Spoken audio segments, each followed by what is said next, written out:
त्यांच्या वतीनं आज हा जो आपण निकाल जाहीर करणार आहे 10वीचा त्यासाठी उपस्थित असलेल्या सर्वांचं मी स्वागत करतो।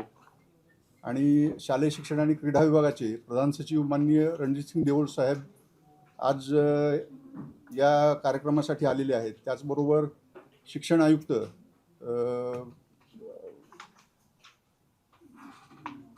आपल्या कार्यक्रमाला आलेले आहेत। आपणा सर्वांचं मी स्वागत करतो। महाराष्ट्र राज्य माध्यमिक आणि उच्च माध्यमिक शिक्षण मंडळामार्फत माध्यमिक शालांत परीक्षा म्हणजेच 10वीची परीक्षा फेब्रुवारी आणि मार्च 2026 मध्ये 20 फेब्रुवारी 26 ते 18 मार्च 26 या कालावधीमध्ये आयोजित करण्यात आली होती।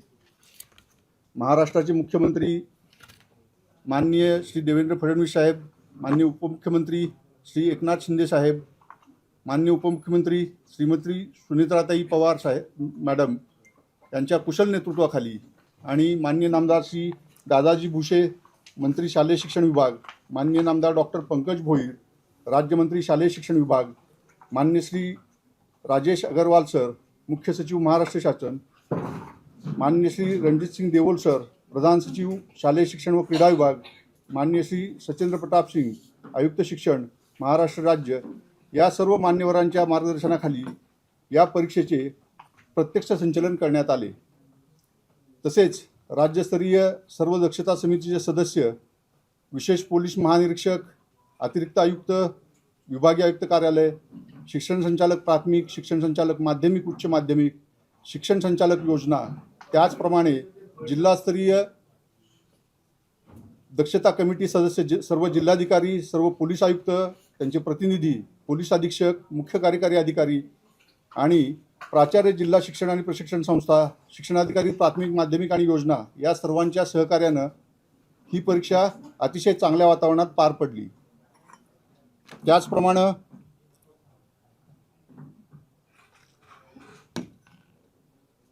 मुख्य नियामक, सर्व नियामक, परीक्षक, संस्थाचालक, प्राचार्य, मुख्याध्यापक तसेच सर्व क्षेत्रीय अधिकारी, सर्व संघटना, मंडळाचे सर्व समित्याचे सन्माननीय सदस्य, मंडळातील सर्व अधिकारी, कर्मचारी, विद्यार्थी, पालक ह्या सर्वांच्या बहुमोल सहकार्यामुळे माध्यमिक शालांत प्रमाणपत्र परीक्षेचा निकाल आज 8 मे 2026 रोजी आपल्यासमोर सादर करताना मला मनस्वी आनंद होत आहे। परीक्षेसाठी सर्व विद्यार्थी जे उत्तीर्ण झालेले आहेत, त्यांचे पालक, त्यांना मार्गदर्शन करणारे शिक्षक या सर्वांचे मी मनपूर्वक अभिनंदन करतो आणि त्यांच्या पुढील शैक्षणिक वाटचालीला शुभेच्छा देतो। उत्तीर्ण होऊ न शकलेले काही विद्यार्थी आहेत, त्यांनी नाउमेद होऊ नये, त्यांनी पुरवणी परीक्षेसाठी ॲडमिशन घ्यावं आणि यश संपादन करावं, त्यांना पण माझ्या वतीनं मनपूर्वक शुभेच्छा। आता ही जी परीक्षा झाली त्याची काही ठळक वैशिष्ट्य आहेत, मी ते तुम्हाला सांगतो। आपण परीक्षेचे निकाल लवकर जाहीर व्हावेत आणि 11वीचे वर्ग लवकर सुरू व्हावेत आणि पुरवणी परीक्षा जी आहे ती पण लवकर घेता यावी, यासाठी आपण 10वीची जी परीक्षा आहे ती 10 दिवस अगोदर आयोजित केली होती। परीक्षांच्या कालावधीमध्ये विद्यार्थ्यांना मार्गदर्शन करण्यासाठी व त्यांच्या शंकांचे निरसन करण्यासाठी राज्य मंडळ स्तरावर समुपदेशन करण्यासाठी 10 समुपदेशकांची नियुक्ती करण्यात आली होती। त्याचप्रमाणे प्रत्येक विभागीय मंडळ स्तरावर जिल्हानिहाय समुपदेशकांची नियुक्ती करण्यात आली होती। तसेच राज्य मंडळ आणि 9 विभागीय मंडळामध्ये नियंत्रण कक्ष आपण कार्यरत केला होता आणि त्यामार्फत हेल्पलाईन सुविधा उपलब्ध करण्यात आली होती। माध्यमिक शालांत परीक्षा म्हणजे 10वीच्या परीक्षेसाठी फेब्रुवारी मार्च 2026 करता एकूण 64 विषयासाठी परीक्षा घेण्यात आली होती। तसेच मराठी, इंग्रजी, हिंदी, गुजराती, उर्दू, कन्नड, सिंधी, तेलुगू या 8 भाषांमध्ये विद्यार्थ्यांनी मंडळाकडे नोंदणी केली होती। फेब्रुवारी मार्च 2026च्या परीक्षेमध्ये प्रात्यक्षिक, तोंडी आणि अंतर्गत श्रेणी इत्यादी परीक्षांचे गुण हे पोर्टलवर ऑनलाईन पद्धतीने भरून घेण्यात आले होते। त्याचबरोबर 10वी परीक्षेस प्रविष्ट झालेल्या खेळाडू विद्यार्थ्यांचे क्रीडा प्रस्ताव हे क्रीडा विभागाकडून ऑनलाईन पद्धतीने स्वीकारण्यात आले। तसेच कला, NCC, स्काउट गाईड या क्षेत्रात सहभाग प्रावीण्य प्राप्त सवलतीच्या गुणांचे प्रस्ताव देखील ऑनलाईन पद्धतीने आले होते। आपण परीक्षा प्रत्यक्ष घेत असताना जे कॉपीमुक्त अभियान राबवलं गेलं ते सगळं आपल्याला माहीत आहे. त्याबद्दल मी परत आपल्या समोर त्याचा उल्लेख करत नाही. आता प्रत्यक्ष निकाल जो आहे त्याच्यामधल्या ठळक बाबी मी आपल्या समोर सांगतो. या परीक्षेसाठी राज्यातील पुणे, नागपूर, छत्रपती संभाजीनगर, मुंबई, कोल्हापूर, अमरावती, नाशिक, लातूर आणि कोकण या 9 विभागीय मंडळामधून 15,55,026 विद्यार्थ्यांनी नोंदणी केली होती. पण 15,42,472 विद्यार्थी परीक्षेसाठी प्रविष्ट झाले होते. त्यापैकी 14,20,486 विद्यार्थी उत्तीर्ण झालेले आहेत. ही उत्तीर्ण होण्याची टक्केवारी ही 92.09 आहे. त्याचबरोबर या परीक्षेत राज्यातील 9 विभागीय मंडळामधून एकूण 28,825 विद्यार्थी हे खाजगी म्हणजे फॉर्म नंबर 17 भरून प्रविष्ट झाले होते. त्यापैकी 22,003 विद्यार्थी उत्तीर्ण झालेले आहेत. ही टक्केवारी 76.33 आहे. त्याचबरोबर पुनर्परीक्षणार्थी जे आहेत ते 28,867 विद्यार्थी प्रविष्ट झाले होते. त्यापैकी 9,757 विद्यार्थी उत्तीर्ण झालेले आहेत. ती टक्केवारी 33.79% आहे. आपल्याला नोट्स द्यायला लागलेत, म्हणजे डिटेल्स आपल्याला मिळतील सगळे.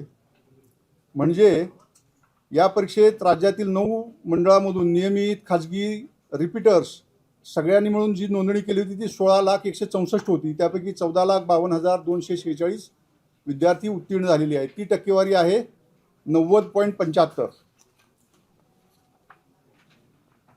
एकूण 9,912 दिव्यांग विद्यार्थी प्रविष्ट झाले होते. त्यापैकी 9,042 विद्यार्थी उत्तीर्ण झालेले आहेत. ती टक्केवारी 91.22% आहे. सर्व विभागीय मंडळातून नियमित विद्यार्थी जे आहेत त्याच्यामध्ये कोकण विभाग टॉपवर आहे. 1 नंबरला कोकण विभाग आलेला आहे. त्यांची टक्केवारी आहे 97.62%. आणि सर्वात कमी निकाल हा छत्रपती संभाजीनगरचा लागलेला आहे. तो 88.41% आहे. एक आनंदाची बातमी अशी आहे की जेवढ्या मुली बसल्या होत्या त्यांची टक्केवारी पास होण्याची, उत्तीर्ण होण्याची ही 94.96% आहे.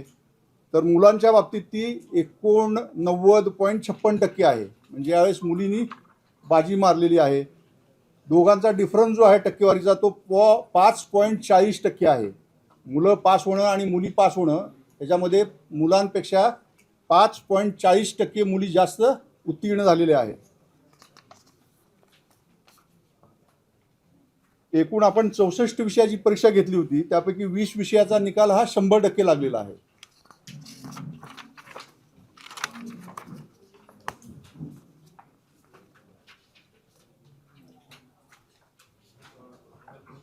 एकूण विद्यार्थीपैकी 4,82,264 विद्यार्थी हे प्रथम श्रेणीमध्ये, 4,22,891 विद्यार्थी हे प्रावीण्यासह प्रथम श्रेणीमध्ये, 3,80,437 विद्यार्थी द्वितीय श्रेणीमध्ये, 1,34,934 विद्यार्थी हे उत्तीर्ण झालेले आहेत. 6,612 शाळांचा निकाल हा 100% लागलेला आहे. आणि आपण जर गेल्या 2, 3, 4 वर्षातली 10वीच्या निकालाची टक्केवारी पाहिली तर यावर्षी आपला निकाल 92.09% आहे.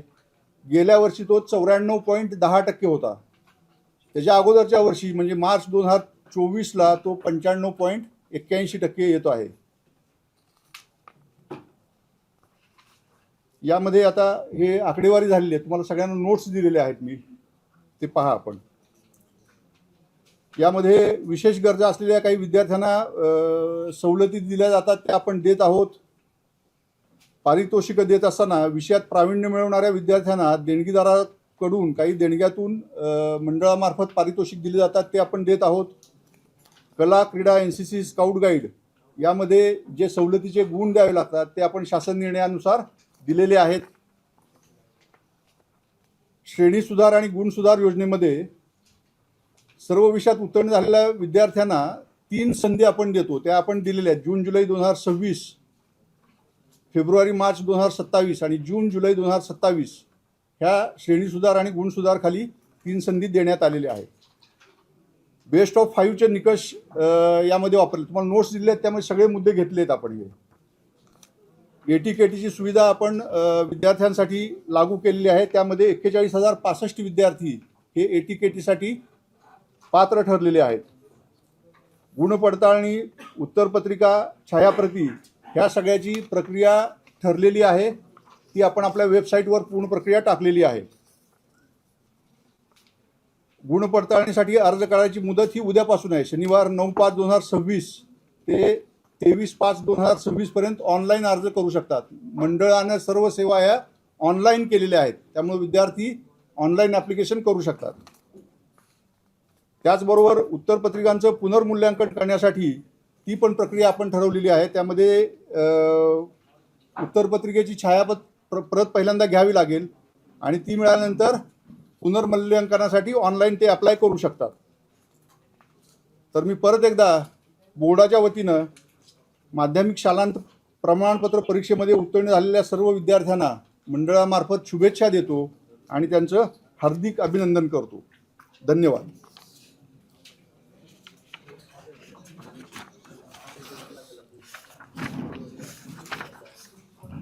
आपण मंडळाच्या वतीनं समुपदेशकांची नेमणूक केलेली आहे. हे सगळे नंबर मी आपल्याला दिलेले आहेत. बोर्डाच्या वेबसाईटवर पण ते टाकलेले आहेत. त्याच्यामधलं महत्त्वाचं सांगायचं म्हणजे टेलिमानस हेल्पलाईन जी आहे, टेलिमानस हेल्पलाईन 144 14416 टेलिमानस हेल्पलाईन किंवा मनोदर्शन हेल्पलाईन 844-844-0632 म्हणजे 844 844 0632 या क्रमांकावर समुपदेशनाची सेवा उपलब्ध आहे. विद्यार्थी असतील किंवा पालक असतील त्यांना जर काही कन्सल्टन्सी हवी असेल ते यावर मार्गदर्शन हवे असेल तर यावर ते कॉल करू शकतात. त्याचबरोबर राज्य शैक्षणिक संशोधन आणि प्रशिक्षण परिषद आहे यांच्यामार्फत 315 समुपदेशक आपण नेमलेले आहेत. त्या सर्वांचे phone number, mail ID, WhatsApp number हे सगळे बोर्डाच्या वेबसाईटवर आपण टाकलेले आहेत. समुपदेशनासाठी म्हणजे बोर्डामार्फत 10 समुपदेशक नेमलेले आहेत, 2 हेल्पलाईन नेमलेले आहेत आणि SCRT मार्फत 315 समुपदेशक जे नेमलेले आहेत त्या सर्वांची डिटेल माहिती आपल्या वेबसाईटवर दिलेली आहे. त्याचबरोबर मी तुम्हाला गेल्या वेळेला सांगितलं की आपण गेल्या परीक्षेपर्यंत मार्कशीट आणि सर्टिफिकेट हे वेगळे वेगळे छापत होतो. या परीक्षेपासून आपण ते दोन्ही एकत्र एकाच पेपरवर ते येणार आहे. मार्कशीट आणि सर्टिफिकेट हे एकत्र देणार आहोत आणि हा निकाल जाहीर झाल्यापासून 15व्या दिवसापासून ते शाळेमध्ये आपल्याला मिळायला सुरुवात होईल.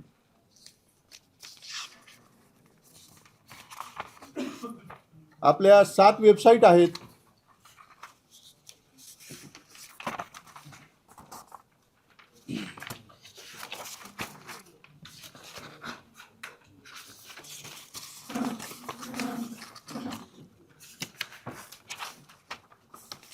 त्याच्यामध्ये बोर्डाची वेबसाईट आहे, डिजिलॉकरची वेबसाईट आहे, MKCLची वेबसाईट आहे, नवनीतची वेबसाईट आहे, TV9ची वेबसाईट आहे, टाइम्स ग्रुपची वेबसाईट आहे. अशा एक 7 वेबसाईट आहेत. ते डिटेल्स तुम्हाला मी दिलेले आहेत. त्या वेबसाईटवर मुलांना 1 वाजल्यापासून आपण असं सांगितलं होतं 1 वाजल्यापासून रिझल्ट अवेलेबल होईल. नाही, 1 मिनिट अजून थांबायचं, माझं झाल्यानंतर विचारा. तर त्यामध्ये 1 वाजल्यापासून सर्वजण निकाल पाहू शकतील. धन्यवाद.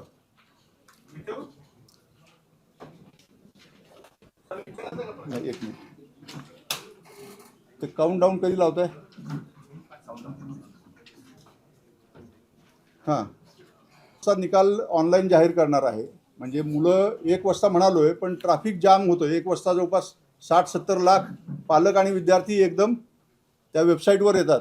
त्यामुळे आपण 1चं टायमिंग दिलेलं आहे. त्याचबरोबर 11:30ला आपण ते पाहू शकतात. असं करा जेणेकरून ट्रॅफिक विभाजित होईल आणि जाम होणार नाही ट्रॅफिक.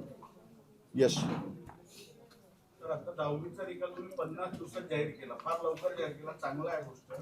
पण आपण 11वीची प्रवेश प्रक्रिया लवकर व्हावी असं म्हटलं, पण 11वीची प्रवेश प्रक्रिया त्याच्यावर नंतर बोलू. आता ह्याच्याशी रिलेटेड बोलू. आता सर सगळे आयुक्त इथे आहेत, सचिव इथे आहेत, त्याच्यामुळे हा प्रश्न महत्वाचा आहे.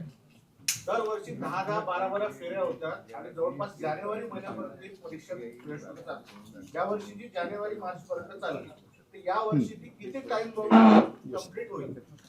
ती पण प्रक्रिया आपण लवकर करायला लागलोय, ती पण वेळेत चालू आहे. काय आहे की यावर्षी 15 जुलै शासनाने शासन निर्णयाचे दिलेले आहे की तेव्हा चालू झाला.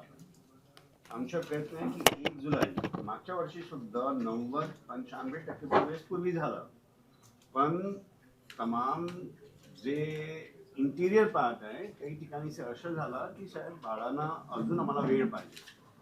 तर जेव्हा शासन काय करते, शासनासाठी प्रत्येक मुली और मुले जे अग्नि प्रवेश साठी इच्छुक आहेत त्यांना देणे भाग पडते. आमच्या 10 फेरी का चालले की 1-2% अगर आणखी मागणी आली तर आम्ही त्यांना करत राहिले. लेकिन शाळा मला वाटतं की 1 ऑगस्ट या 15 ऑगस्ट से मागच्या वर्षी सुद्धा ज्युनियर कॉलेज चालू केले होते. यावर्षी 1 जुलै से सर्व शाळा चालू होणार और चारों फेरी त्याच्या समजा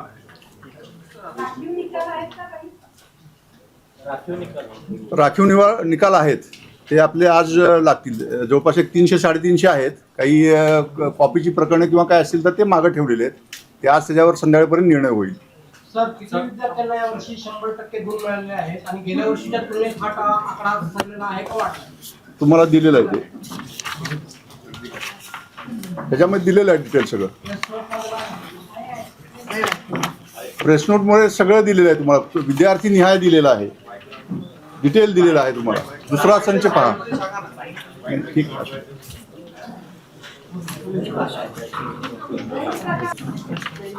गैरप्रकाराची सांगतो माहिती आपल्याला.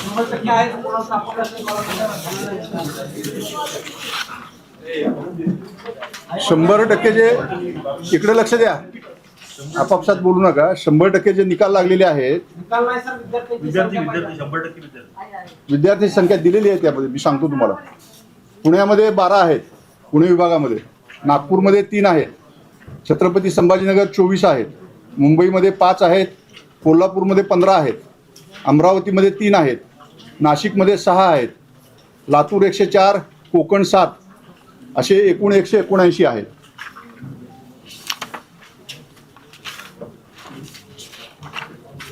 जे एकूण परीक्षा केंद्र जी होती 100% निकाल लागलेले जे नंबर ऑफ कॅन्डिडेट्स आहेत, पुणे 12, नागपूर 3, छत्रपती संभाजीनगर 24, मुंबई 5, कोल्हापूर 15, अमरावती 3, नाशिक 6, लातूर 104, कोकण 7 असे एकूण 179 विद्यार्थी हे 100% गुण मिळून उत्तीर्ण झालेले आहेत.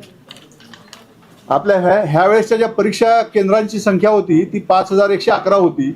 यापैकी 4557 केंद्रावर आपण CCTV बसवलेले होते आणि 554 केंद्रावर CCTV बसवलेले नव्हते.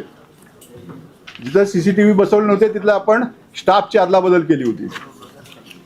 त्याचबरोबर FIR जे दाखल झालेले आहेत,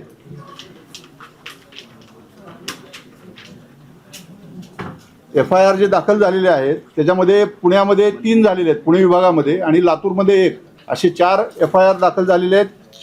एकूण संभाजीनगरमध्ये 1, कोल्हापूरमध्ये 2 आणि लातूरमध्ये 2 असे एकूण 5 कर्मचारी निलंबित झालेले आहेत. आणि गैरप्रकारांची संख्या जर म्हणाल तर एकूण 402 प्रकरणं आढळलेली आहेत. त्याच्यामध्ये पुण्यामध्ये 42, नागपूरमध्ये 46, छत्रपती संभाजीनगर 71, मुंबई 44, कोल्हापूर 4, अमरावती 67, नाशिक 82, लातूर 42 आणि कोकण 4 अशी मिळून 402 प्रकरणं ही गैरप्रकाराची आढळलेली आहेत. 11वीं में जाता है, नवे जीवन में प्रवेश करत आहे कॉलेज लाईफ. मी प्रधान सचिव सरांना विनंती करतो की त्यांनी काउंटडाऊन सुरू करावा. मी एक आणखी आपल्याला सांगायला इच्छुक आहे की ज्यावेळी आपण हे प्रमोट करणार आहे की भरपूर विद्यार्थी जे आहेत ते एक्झामसाठी पात्र आहे, म्हणजे ते 1,20,000 ज्यांना आपण काही वेगळे शब्दाने म्हणतात, पण ते पुन्हा एक्झाम देऊ शकतात. पण मला असं विनंती आहे, आपण पण थोडा प्रमोट केला पाहिजे की असे काही विद्यार्थी जे आहे ते री एक्झामसाठी जे पात्र आहे त्यांना ITI मध्ये काही सब्जेक्ट घेऊन 10वी पास करता येते. म्हणजे ते ITI मध्ये स्किल डेव्हलपमेंट पण होईल आणि त्यांच्या फ्युचरमध्ये त्यांना उपयोगात येईल. पण ते हे थोडीशी माहिती आपली जी स्कीम आहे ते लोकांपर्यंत कशा जातील ते थोडासा आपण प्रयत्न केला पाहिजे. आणि नाहीतरी भरपूर लोक असे आहेत ते 10वी मध्ये आता नाही पुढे जाऊ शकले, पण ITI करून ITIचे सब्जेक्ट करून पुढे जाऊ शकतात आणि 10वीचे सर्टिफिकेट त्यांना भेटू शकतात आणि कामामध्ये पण त्याच्या उपयोगात येईल. आणि 10वी झाली तर ते थोडा कॉन्फिडन्स पण येईल. एवढाच एक आपल्याला सांगायचं. आपण पुढे सुरू करा. हा काउंटडाऊन सुरू झालेला आहे वेबसाईटवर येण्याचा.